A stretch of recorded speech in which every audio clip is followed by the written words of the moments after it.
नमस्कार, किसान समाचार में आप सभी का स्वागत है। सबसे पहले मुख्य समाचार। प्रधानमंत्री नरेंद्र मोदी ने शुक्रवार को गुजरात अंबाजी में करीब 7,000 करोड़ रुपए से अधिक की विभिन्न परियोजनाओं का किया शिलान्यास और लोकार्पण। कहा, ये परियोजनाएं बदलेंगी किसानों, महिलाओं की किस्मत।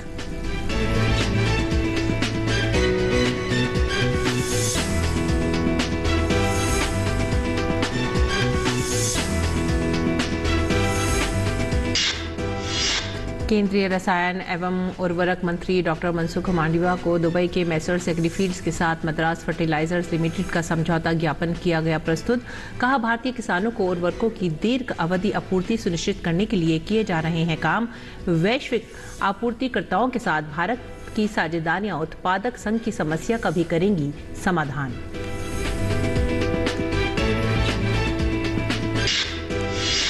खरीफ फसल के लिए विपणन सत्र 2022-23 में 518 लाख मैट्रिक टन चावल की खरीद का अनुमान। केंद्र सरकार ने कहा, आने वाले दिनों में सभी राज्य खरीद के लिए हैं तैयार। सरकार ने इस वर्ष से गुणवत्तापूर्ण पोषक तत्वों से भरपूर चावल की खरीद कर दी है अनिवार्य।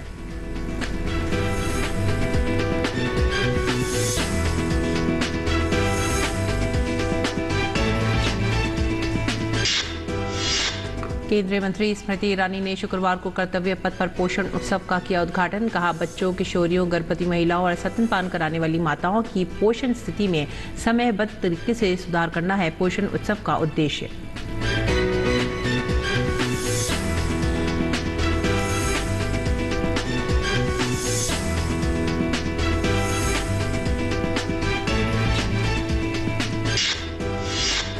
हरियाणा के कृषि मंत्री जेपी दलाल ने कहा, प्रदेश में 1 अक्टूबर से बाजरे की सरकारी खरीद की जाएगी शुरू। खरीफ सीजन की फसलों की खरीद भी 1 अक्टूबर से हो जाएगी आरंभ।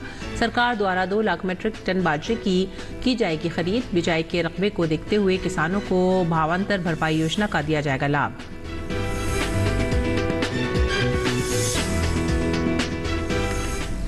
और अब विस्तार से खबरें। प्रधानमंत्री मोदी ने शुक्रवार को गुजरात अंबाजी में करीब 7,000 करोड़ रुपए से अधिक की विभिन्न परियोजनाओं का शिलान्यास और लोकार्पण किया।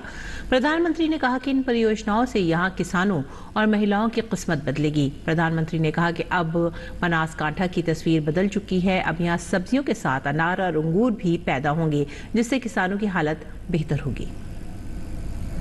यहाँ दूध, फल, सब्जी से लेकर अनेक प्रकार की जरूरतें पैदा होगी, जिससे यहाँ के किसानों, पशुपालकों सभी को लाभ तय है। भाइयों और बहनों, बीते 2 दशकों के निरंतर प्रयासों से बनासकांठा की तस्वीर बदल चुकी है।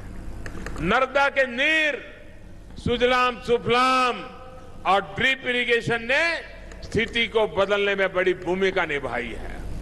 इसमें बहनों की भूमिका, इस भूमिका में बहनों का रोल बहुत अग्रणी रहा है। बनासकांठा में कभी अनार की खेती होगी, अंगूर की खेती होगी, आलू और टमाटर इतने बड़े पैमाने पैदा होंगे, कुछ साल पहले तक ये कोई सोच भी नहीं सकता था। आज जो परियोजनाएं शुरू हुई है, वो किसानों, युवाओं, महिलाओं सभी का जीवन बदलने का काम करेगी। प्रधानमंत्री ने कहा कि वेस्टर्न डेडिकेटेड फ्राइट कॉरिडोर का एक बड़ा हिस्सा इसी क्षेत्र में पड़ता है। अब किसान यहां सब्जी पैदा कर सकेंगे। इसके अलावा यहां रेल लाइन और बाईपास से जाम से छुटकारा मिलने के साथ साथ मार्बल उद्योग को भी बढ़ावा मिलेगा। इस रेल लाइन से और बाईपास से जाम और दूसरी समस्याओं से तो मुक्ति मिलेगी ही, साथ ही मार्बल उद्योग को भी बल मिलेगा। वेस्टर्न डेडिकेटेड फ्रेट कॉरिडोर का एक बहुत बड़ा हिस्सा इसी क्षेत्र में है, जो आज चालू हो गया है। डेडिकेटेड फ्रेट कॉरिडोर से यहां का मार्बल, और हमारे किसान तो यहां आलू की खेती करने में मशहूर हो गए, अब सब्जियों की खेती कर रहे हैं, टमाटर की खेती कर रहे हैं, और दूध में भी पीछे नहीं है। ये सारी चीजें बहुत आसानी से उनके लिए रास्ता मिल जाएगा, आसानी से पहुंचाना सरल हो जाएगा। किसानों को विशेष लाभ इसलिए भी होगा क्योंकि आने वाले समय में विशेष किसान रेल भी यहां से चल सकती है। गुजरात दौरे के दूसरे दिन प्रधानमंत्री नरेंद्र मोदी ने अंबाजी को पीएम के विकास की जो सौगात दी है उसमें पीएम आवास योजना के तहत बनाए गए घरों का लोकार्पण और शिलान्यास भी शामिल है। इस अवसर पर उन्होंने पीएम आवास लाभार्थियों को प्रतीक के रूप में चाबी भेंट की।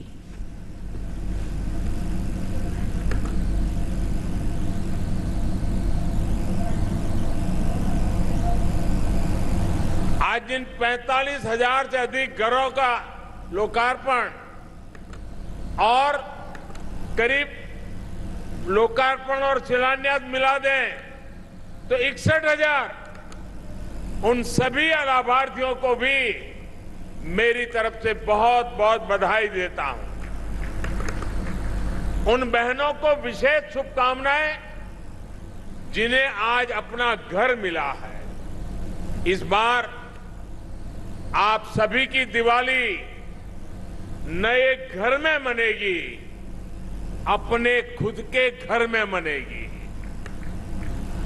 पीएम मोदी ने कहा कि त्योहारों के इस मौसम में गरीब परिवारों की बहनों को अपनी रसोई चलाने में समस्या न हो, इसीलिए सरकार ने मुफ्त राशन की योजना को आगे बढ़ा दिया है।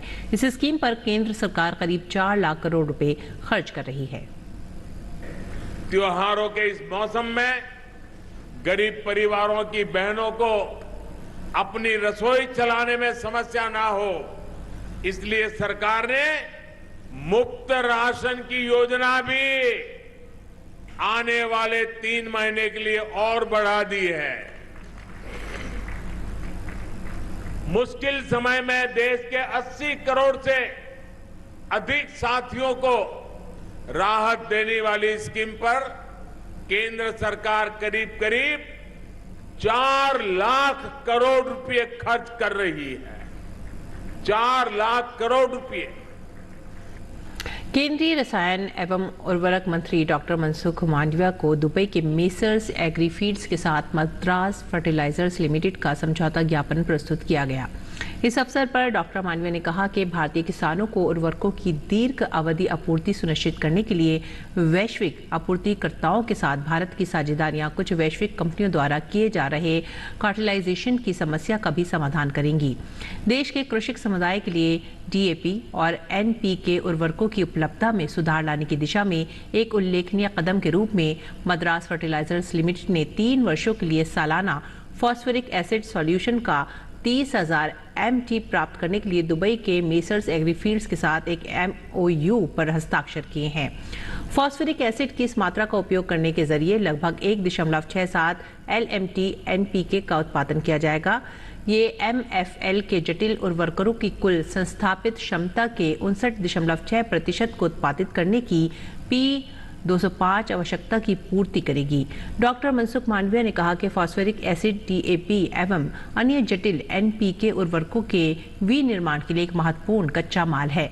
कच्चे माल तथा उर्वरक अवयवों के आयात पर भारत की उच्च निर्भरता को देखते हुए भारत सरकार भारतीय किसानों को P&K उर्वरकों की दीर्घ अवधि उपलब्धता सुनिश्चित करने के लिए वैश्विक उत्पादकों एवं आपूर्तिकर्ताओं के साथ ऐसी आपूर्ति साझेदारियां करती रही है।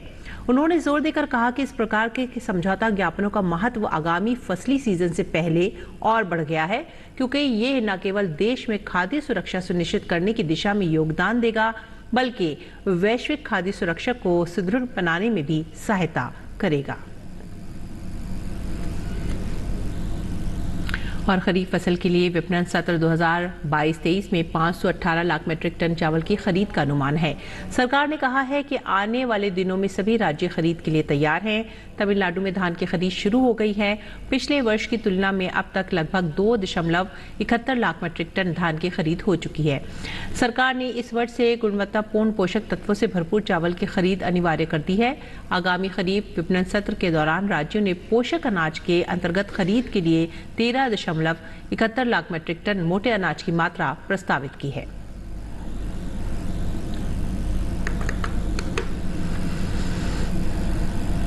केंद्रीय महिला एवं बाल विकास और अल्पसंख्यक मामलों की मंत्री स्मृति ईरानी ने कल कर्तव्य पथ पर पोषण उत्सव का उद्घाटन किया। इस अवसर पर स्मृति ईरानी ने हमारे संवाददाता तापस भट्टाचार्य से खास बातचीत में कहा कि प्रधानमंत्री ने 2018 में पोषण अभियान की शुरुआत की थी, जिसका लक्ष्य 0 से 6 वर्ष के बच्चों, किशोरियों, गर्भवती महिलाओं और स्तनपान कराने वाली माताओं की पोषण स्थिति में समयबद्ध तरीके से सुधार करना है।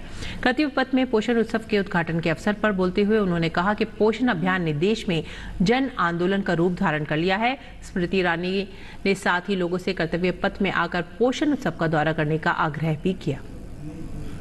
इस वक्त मेरे साथ मौजूद है केंद्रीय मंत्री स्मृति ईरानी जी, जो बात करेंगी पोषण महोत्सव जो चल रहा है इस वक्त कर्तव्य पथ पे। मैम, बहुत ही बेहतरीन एक आयोजन किया जा रहा है, आज पोषण महोत्सव चल भी रहा है, क्या कहना चाहिए, वो भी कर्तव्य पथ पे? कर्तव्य पथ पे प्रधानमंत्री जी ने हम सबसे कहा कि जब राष्ट्र को ये समर्पित हो रहा है पथ, तब हम जाने अपने कर्तव्य को अपने प्रति, अपने परिवार के प्रति और राष्ट्र के प्रति। और कर्तव्य पथ से बेहतर वो कौन सा पथ होगा जब भारत के नवनिर्माण के लिए बच्चा सुपोषित हो। इस प्रण को साकार करने के लिए हम उत्सव मनाएं। आप जानते हैं साल 2018 में पोषण अभियान की शुरुआत प्रधानमंत्री जी ने देश में की। डिजिटल इंडिया की बातें होती थी, प्रधानमंत्री जी की विशेष ये रुचि थी कि डिजिटल इंडिया का ये स्वप्न आंगनबाड़ी स्तर पर भी साकार हो। आज देश के 14 लाख आंगनबाड़ियों में प्रधानमंत्री जी के दिशा निर्देश अनुसार स्मार्ट डिवाइसेस पहुंचा दिए गए हैं। हम पोषण ट्रैकर के माध्यम से 14 लाख आंगनबाड़ी में 10 करोड़ से ज़्यादा महिलाओं और बच्चों को जो लाभार्थी हैं उनकी ज़रूरतों को ट्रैक कर रहे हैं। उनके घर तक खाना पहुंचाना अथवा वैक्सीनेशन की दृष्टि से उनकी क्या क्या ज़रूरतें हैं उसको पूरा करना। प्रधानमंत्री मातृ वंदना योजना के अंतर्गत लगभग 2 करोड़ 80 लाख बहनों के बैंक के खाते में 6-6 हज़ार रुपये पहुँचाना, ये सारे संकल्प साकार हो पाए हैं। लेकिन हर साल सितंबर का महीना हम पोषण माह के रूप में बनाते हैं। 2018 से अब तक 40 करोड़ गतिविधियां देश भर में हुई, लेकिन इस महीने 2022 में 15 करोड़ गतिविधियां हुई देश भर में। इसका मतलब प्रधानमंत्री जी ने जो आह्वान किया था जनभागीदारी का, वो साकार हो पाया है। आज यहाँ पे आप जनता की भागीदारी देख रहे हैं, जो पीएम के साथ एक विशेष फोटोग्राफ करना चाह रहे हैं। जी, आप देख सकते हैं यहाँ पे पूरा एक माहौल बन चुका है, लोग इतने भारी तादाद में आए हैं एक सेल्फी के लिए। यहाँ पे खान पान का सामान भी है, यहाँ पर एटलिस भी है, देश में क्या क्या खाने मिलते हैं जो हमारे प्रदेश के विशेष खाद्य पदार्थ हैं, अफोर्डेबल है, लेकिन साथ ही खेल भी है। प्रधानमंत्री जी ने खिलौने के संदर्भ में राष्ट्र से और बच्चों से विशेष आग्रह किया कि भाई हम विदेशी खिलौना छोड़ के स्वदेशी खिलौना क्यों ना अपनाएं। तो 70% हमारा इंपोर्ट, स्वदेशी जो हमारा एक्सपोर्ट है वो तो बढ़ा, लेकिन विदेशी खिलौने का जो इंपोर्ट है वो घटा। तो यहाँ पर खिलौने भी हैं, खाना भी है, गाना भी है और सेल्फी विद प्रधान सेवक भी है। आग्रह है दिल्ली एनसीआर में जितने परिवार हैं कृपया यहाँ पधारे। 2 तारीख तक हम यहीं हैं। विशेषतः अगर आप प्रधानमंत्री मोदी के साथ फोटो खींचने चाहते हैं इस उत्सव में, आप जरूर पधारें। तो ये थी केंद्रीय मंत्री स्मृति ईरानी जो बता रही थी कि आइए कर्तव्य पथ पे और सेल्फी खींचिए, खाना खाइए और इस पूरे जो माहौल का आनंद लीजिए। कैमरा पर्सन सौरभ शुक्ला के साथ मैं तापस भट्टाचार्य, दूरदर्शन समाचार, दिल्ली। अगली खबर हरियाणा से। हरियाणा के कृषि एवं पशुपालन मंत्री जेपी दलाल ने कहा है कि किसान हित को सर्वोपरि मानते हुए प्रदेश में 1 अक्टूबर से बाजरे की सरकारी खरीद शुरू की जाएगी। खरीफ सीजन की फसलों की खरीद भी 1 अक्टूबर से आरंभ होगी। सरकार द्वारा 2 लाख मीट्रिक टन बाजरे की खरीद की जाएगी। बिजाई के रकबे को देखते हुए शेष उपज के लिए किसानों को भावांतर भरपाई योजना का लाभ भी दिया जाएगा। कृषि मंत्री ने कहा है कि किसान को किसी प्रकार की दिक्कत का सामना नहीं करना पड़े, इसके लिए फसलों की खरीद के लिए की गई 100 से अधिक मंडियों की व्यवस्था की गई है। खरीफ फसलों की खरीद 1 अक्टूबर से प्रारंभ होगी। इस दौरान मूंग, मूंगफली, अरहर, उड़द और तिल की खरीद होगी। इस संबंध में कृषि मंत्री जेपी दलाल ने अधिकारियों को निर्देश दिए कि विपणन सत्र 2022-23 के दौरान खरीफ फसलों की खरीद के लिए पर्याप्त व्यवस्था सुनिश्चित की जाए ताकि किसानों को अपनी फसल बेचने में कोई परेशानी ना हो। उन्होंने बताया कि विपणन सत्र 2022-23 के दौरान मूंग की खरीद 1 अक्टूबर से शुरू होगी और ये 15 नवंबर 2022 तक जारी रहेगी। मूंगफली की खरीद 1 नवंबर से 31 दिसंबर 2022 तक की जाएगी। इसके अलावा अरहर, उड़द और तिल की खरीद 1 दिसंबर से शुरू होगी और 31 दिसंबर 2022 तक जारी रहेगी। खरीफ फसलों की खरीद भारत सरकार द्वारा घोषित न्यूनतम समर्थन मूल्य पर की जाएगी। राज्य खरीद एजेंसियों जैसे हरियाणा राज्य भंडारण निगम और हैफेड के अलावा नेफेड द्वारा खरीफ फसलों की खरीद की जाएगी। कृषि मंत्री ने बताया कि खरीफ फसलों की निर्बाध खरीद सुनिश्चित करने के लिए पर्याप्त संख्या में मंडियों की व्यवस्था की गई है। मूंग की खरीद के लिए 16 जिलों में 38 मंडियां, अरहर की खरीद के लिए 18 जिलों में 22 मंडियां, उड़द की खरीद के लिए 7 जिलों में 10 मंडियां, मूंगफली की खरीद के लिए 3 जिलों में 7 मंडियां तथा तिल की खरीद के लिए 21 जिलों में 27 मंडियां खोली गई हैं। महाराष्ट्र के मुख्यमंत्री एकनाथ शिंदे ने कहा है कि राज्य सरकार ने भारी बारिश से प्रभावित किसानों को 755 करोड़ रुपए आर्थिक मदद देने का निर्णय लिया है। इस निर्णय से सूबे के लगभग 5 लाख से अधिक किसानों को लाभ मिल सकेगा। यह आर्थिक मदद जून से अगस्त 2022 के दौरान भारी बारिश से प्रभावित उन किसानों को दी जाएगी जो सरकार की ओर से तय नियमों में नहीं बैठते हैं। गुरुवार को मंत्रालय में कैबिनेट उप समिति की बैठक में मुख्यमंत्री शिंदे की अध्यक्षता हुई। सरकार ने अब तक प्राकृतिक आपदा राहत के लिए लगभग 4,500 करोड़ रुपए आवंटित किए हैं। यदि सहायता SDRF नियमों के अनुसार वितरित की गई होती तो ये केवल 1,500 करोड़ रुपए तक ही मदद दी जा सकती थी। कुछ गांवों में भारी बारिश ने फसलों को व्यापक नुकसान पहुंचाया है, इसीलिए सरकार ने नियमों को परे रखकर किसानों के हित के लिए ये निर्णय लिया है। मुख्यमंत्री ने बताया कि सरकारी नियमों के अनुसार अब तक लगभग 3,900 करोड़ की आर्थिक मदद प्रभावित किसानों को वितरित की जा चुकी है। इससे सूबे के 30 लाख से अधिक किसान इससे लाभान्वित हो चुके हैं। जून से अगस्त तक राज्य में भारी बारिश ने फसलों और संपत्ति को व्यापक नुकसान पहुंचाया है। सरकार को इस नुकसान के कारण किसानों को सहायता प्रदान करने के लिए सभी संभागीय आयुक्तों से प्रस्ताव प्राप्त हुए थे। और उत्तर प्रदेश के मुख्यमंत्री योगी आदित्यनाथ बापू को अनूठी श्रद्धांजलि देने जा रहे हैं। गरीबों, ग्रामीणों, मजदूरों के उत्थान को प्राथमिकताओं पर रखने वाले राष्ट्रपिता महात्मा गांधी की जयंती पर राज्य सरकार ग्रामीण परिवारों को नल से शुद्ध जल की आपूर्ति कर बापू को श्रद्धांजलि देगी। प्रदेश के जल शक्ति मंत्री स्वतंत्र देव सिंह ने शुक्रवार को एक बैठक में बापू की जयंती पर 75,000 नए परिवारों को नल से जल पहुंचाने का लक्ष्य तय किया है। बैठक के दौरान जल शक्ति मंत्री ने अधिकारियों से कहा कि गांव, गरीब किसानों के घर घर तक नल से स्वच्छ जल की सप्लाई शुरू करके हम बापू को सच्ची श्रद्धांजलि देंगे। उन्होंने अधिकारियों से जिलों के गांव-गांव में जाकर स्वच्छता का संदेश देने, ग्रामीणों को स्वच्छ पेयजल के महत्व की जानकारी और जल संचयन के लाभों को जन जन तक पहुंचाने के भी निर्देश दिए। उन्होंने योजना को तेज गति देने के लिए आला अधिकारियों से निचले स्तर तक संवाद बनाने और योजनाओं को जमीन पर उतारने के लिए कहा है। जल शक्ति मंत्री ने विभाग में काम करने वाले सभी अभियंताओं के नियमित रूप से जल जीवन मिशन के कार्यों का स्थलीय निरीक्षण करने और कार्यों को गुणवत्ता के साथ समय पर पूरा कराए जाने के भी निर्देश दिए। गणेश उत्सव और नवरात्रि पर्व में फूलों की काफी मांग रहती है। इसी को ध्यान में रखते हुए किसान हर साल फूल खेती की योजना बनाते हैं। इस बात को ध्यान में रखते हुए पालघर जिले के किसानों ने इस साल भी बड़े पैमाने पर फूलों की खेती की है, जिसका उन्हें फायदा होता दिख रहा है। असल में नवरात्रि शुरू होने से पहले ही फूलों की मांग में उछाल आया था। ऐसे में किसानों को नवरात्रि में फूलों का अच्छा भाव मिल रहा है, जिससे वे खुश हैं। पालघर के दहानू, वसई, वाडा, विक्रमगढ़, वानगांव जैसे क्षेत्रों में गेंदा का फूल, गुलाब, मोगरा समेत अन्य फूलों का उत्पादन होता है। नवरात्रि से लेकर दिवाली तक फूलों की काफी मांग रहती है। इस साल महाराष्ट्र और पूरे देश में बिना किसी प्रतिबंध के नवरात्रि का त्यौहार मनाया जा रहा है। ऐसे में फूलों की मांग काफी बढ़ गई है। जिले से फूल गुजरात, दादर फूल मार्केट समेत कई कई शहरों में बाजारों में भेजे जाते हैं। इसीलिए बड़ी संख्या में व्यापारी फूल खरीदने के पालघर जिले में पहुंच रहे हैं। पालघर में किसानों के खेत फूलों से खिल रहे हैं। ये रंग बिरंगे फूल लोगों का ध्यान अपनी ओर खींच रहे हैं। वहीं किसानों को गेंदे के फूल का 120 रुपए प्रति किलो रेट भी मिल रहा है, जबकि मोगरे का रेट 600 से 800 तक है। पालघर जिले में करीब 1,500 एकड़ में होने वाली फूलों की खेती होती है और इससे हजारों आदिवासियों को भी रोजगार मिलता है, जो फूलों की खेती में लगातार काम करते हैं। पालघर में महीने में करोड़ों का फूल दादर के फूल बाजार में जाता है। किसानों का कहना है कि गणपति, दशहरा, नवरात्रि, दीपावली, शाद विवाह जैसे सीजनों में फूलों की भारी मांग रहती है, जिससे उन्हें ठीक ठाक मुनाफा हो जाता है।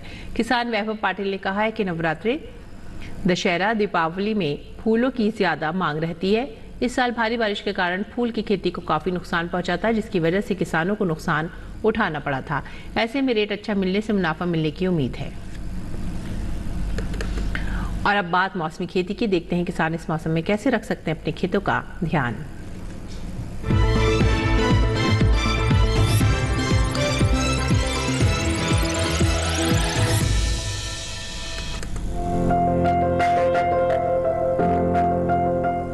असम के पहाड़ी इलाकों और मध्य ब्रह्मपुत्र घाटी में रबी मक्का की बुआई जारी रखें। असम के ब्रह्मपुत्र घाटी में बैंगन की बुआई भी की जा सकती है।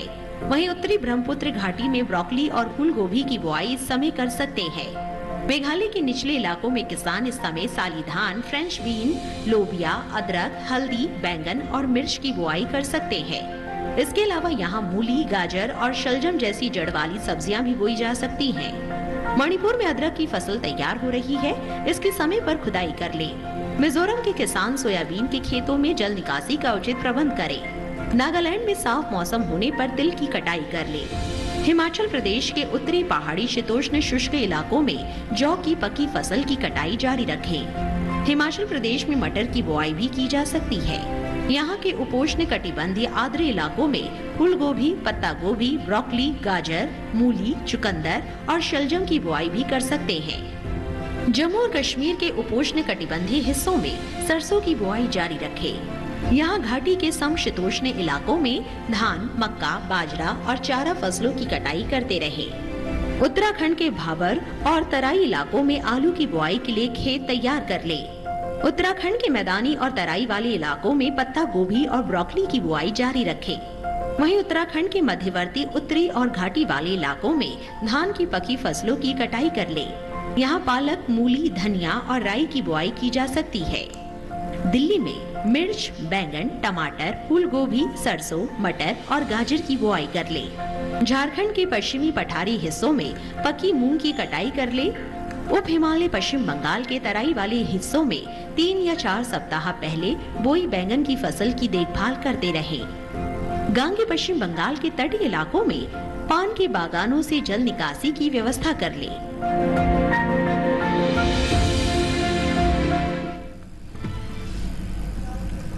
और अब समय है खास खबर का। प्रधानमंत्री नरेंद्र मोदी ने 5G सेवाओं का शुभारंभ किया। प्रधानमंत्री ने देश में 5G सेवा के शुरू होने के मौके पर कहा कि 5G की शुरुआत देश के द्वार पर एक नए दौर की शुरुआत है और आज की तारीख इतिहास में दर्ज होने वाली है। प्रधानमंत्री ने कहा कि आने वाले समय में देश तकनीक का सिर्फ उपभोक्ता बनकर नहीं रहेगा, बल्कि उसके विकास में और उसे लागू करने में भी अहम भूमिका निभाएगा। कांग्रेस अध्यक्ष पद के लिए शुक्रवार को नामांकन के आखिरी दिन कई सारे ट्विस्ट और टर्न के बाद मल्लिकार्जुन खड़गे और शशि थरूर के बीच मुकाबला तय हो गया है। झारखंड के पूर्व मंत्री के एन त्रिपाठी भी अध्यक्ष पद की लड़ाई में कूद पड़े हैं। वहीं दिग्विजय सिंह ने अपनी दावेदारी वापस ले ली है। बहरहाल अब आगामी 17 अक्टूबर को कांग्रेस अध्यक्ष पद का चुनाव होना है। संयुक्त राष्ट्र सुरक्षा परिषद में यूक्रेन के क्षेत्रों पर रूस के कब्जे की निंदा करने वाले प्रस्ताव पर मतदान से भारत दूर रहा। 15 देशों की परिषद में से 10 देशों ने प्रस्ताव के पक्ष में मतदान किया, जबकि चीन, गैबान, भारत और ब्राजील ने मतदान में भाग नहीं लिया। रूस द्वारा वीटो किए जाने के कारण ये प्रस्ताव स्वीकार भी नहीं हो सका। हरियाणा के गुरुग्राम में गोल्फ कोर्स रोड पर स्थित ग्लोबल फोयर मॉल में आग लग गई। आग पर काबू पाने के लिए दमकल की दर्जनों गाड़ियां मौके पर पहुंच गईं। आग लगने के कारणों का पता नहीं चल पाया है। राजधानी नई दिल्ली में शुक्रवार को भारतीय प्रकाशक महासंघ के 42वें वार्षिक उत्कृष्टता पुरस्कार कार्यक्रम का आयोजन किया गया। पुस्तक रचना 2022 में उत्कृष्टता के मामले में प्रकाशन विभाग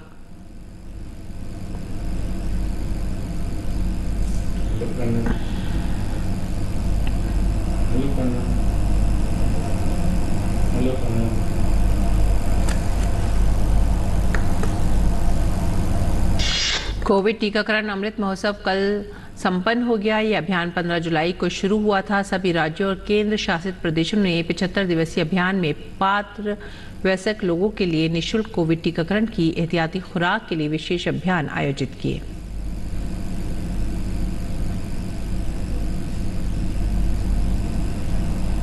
इसके साथ ही हमें दीजिए आज्ञा। नमस्कार।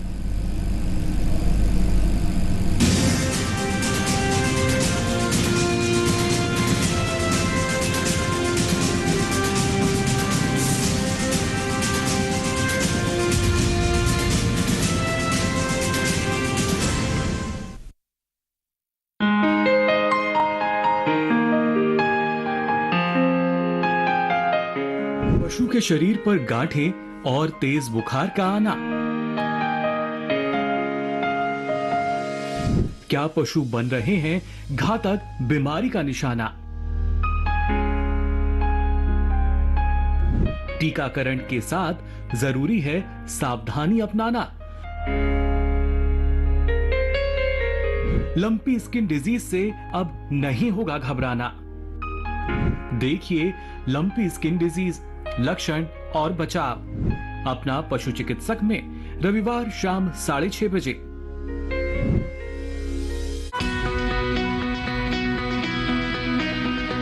सुमेधानंद जी, जब आप पार्लियामेंट में भाषण देते हैं तो कैसे रिसर्च करते हैं कि ये मुद्दे पे बोलना है, यहाँ पर काम करने की आवश्यकता है, और ये काम में आप कैसे सक्रिय होते हैं? देखिए, दो विषय हैं।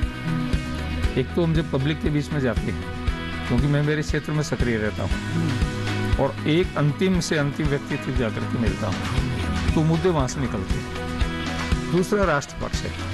राष्ट्र में किन विषयों की आवश्यकता है, क्या ज्वलंत समस्याएं हैं, तो इन सब चीज़ों का मंथन चिंतन करने के बाद में मैं मुद्दों को सिलेक्ट करता हूँ, सब्जेक्ट को सिलेक्ट करता हूँ, और वो विषय मैं पार्लियामेंट में उठाता हूँ।